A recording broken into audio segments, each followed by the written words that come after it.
اہل بیت کس کو کہتے ہیں؟ وہی بات جو میں نے پہلے کہی تھی، کھولیں گے، لیکن آپ نے مناسب وقت پر یہ سوال فرمایا کہ اہل بیت کس کو کہا جاتا ہے۔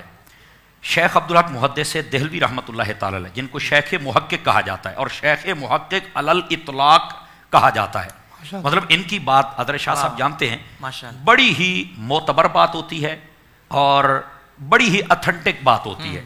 آپ نے یہاں پر بڑی خاص بات کہی، یہ ساری الجھنیں ختم کر دی، چونکہ لوگ ہیں نا، کچھ لوگوں نے کہا صرف بیویاں ہیں، کچھ نے کہا کہ صرف آپ کی اولاد ہے جن کا آپ نے ذکر نہیں، ایسی بات نہیں ہے۔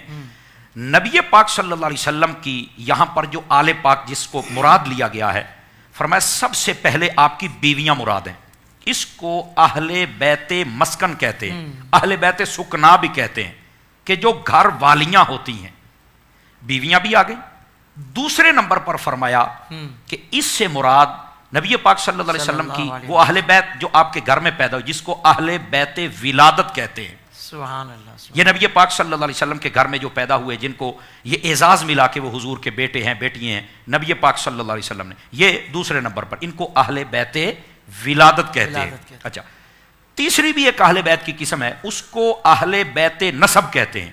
نبی پاک صلی اللہ علیہ وسلم کے خاندان اقدس و انور میں وہ احباب جنہوں نے حضور کا کلمہ پڑھا اور جن پر زکوٰۃ حرام ہے، یہاں سے وہ لوگ بھی شامل ہیں۔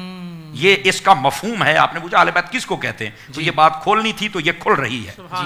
نبی پاک صلی اللہ علیہ وسلم کی بیویاں بھی مراد ہیں، نبی پاک صلی اللہ علیہ وسلم کی پیاری پیاری اولاد بھی مراد ہے، اور نبی پاک صلی اللہ علیہ وسلم کے وہ خاندان کے احباب جنہوں نے کلمہ پڑھا اور جن پر زکوٰۃ حرام ہے۔ میں آسان کر رہا ہوں، وہ بھی اس میں مراد ہے۔ اچھا، وہ جن پر زکوٰۃ حرام ہے وہ کون ہیں؟ وہ آل علی ہیں، آل جعفر ہیں، آل عقیل ہیں، آل حارث ہیں۔ یہ چار، یہ احباب، یہ خاندان، یہ اس میں شامل ہیں۔ تو نبی پاک صلی اللہ علیہ وسلم کی اہل بیت کا جب ذکر آئے نا، تو اس وقت اہل سنت کا طریقہ یہ ہے کہ نبی پاک کی بیویوں کا ذکر بھی کیا جائے، اولاد کا ذکر بھی کیا جائے، آپ کے نسب کے وہ لوگ جن پر زکوٰۃ حرام ہے ان کا بھی ذکر کیا جائے۔ تو یہاں پر اہل بیت سے یہی مراد ہے۔ اور پھر میں ایک بات کہوں، بسا اوقات لوگ یہ الجھن پیدا کرتے ہیں، یہ بات بھی آگے چل کے کھلے گی، لیکن اشارہ میں دے دیتا ہوں کہ نبی پاک علیہ السلام نے چادر میں لے کر سیدنا علی المرتضیٰ شیر خدا رضی اللہ عنہ، حضرت سیدہ بطول زہرا رضی اللہ عنہا اور حسنین کریمین تو یہ بین طاہرین، ان کے لیے تو یہی ہیں، باقی نہیں ہیں۔ یہاں پر ایک نکتہ سنیے، وہ نکتہ یہ ہے کہ نبی پاک کی بیویاں، نبی پاک کی اولاد اور یہ باقی احباب، یہ قرآن مجید کی نص سے ثابت ہے کہ یہ اہل بیت میں ہیں، قرآن سے ثابت ہے۔